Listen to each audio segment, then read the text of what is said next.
We are getting in visuals from Addis Ababa once again. These are visuals of the Prime Minister a little earlier being given a ceremonial reception at the National Palace Museum in Addis Ababa.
Indeed, so these are visuals that have come in. Prime Minister Narendra Modi being given a ceremonial reception in Addis Ababa.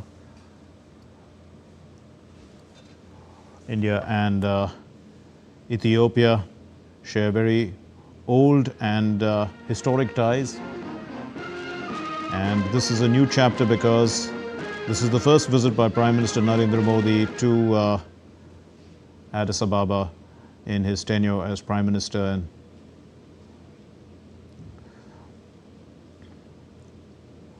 Ethiopia also has a sizable Indian community, and Prime Minister is interacting with them. Tomorrow, of course, Prime Minister will be speaking to the Parliament.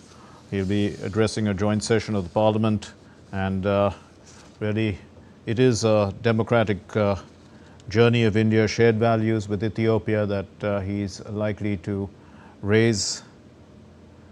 And Prime Minister Abiy Ahmed Ali and senior officials continue to be by Prime Minister Narendra Modi's side in the entire visit from the time the Prime Minister has arrived in Addis Ababa.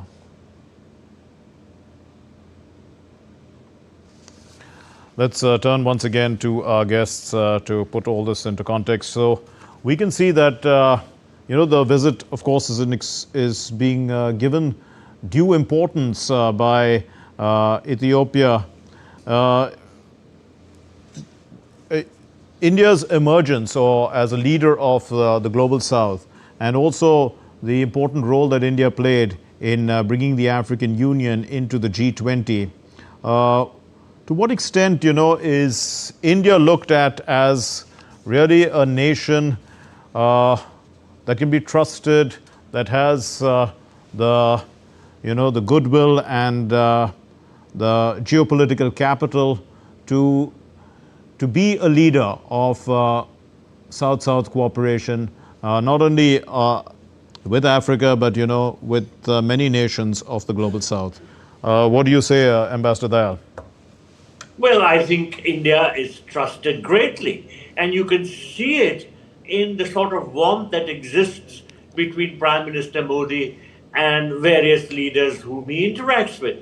I was referring to the Link West policy which Prime Minister has pursued and which is to deepen engagement with West Asian countries.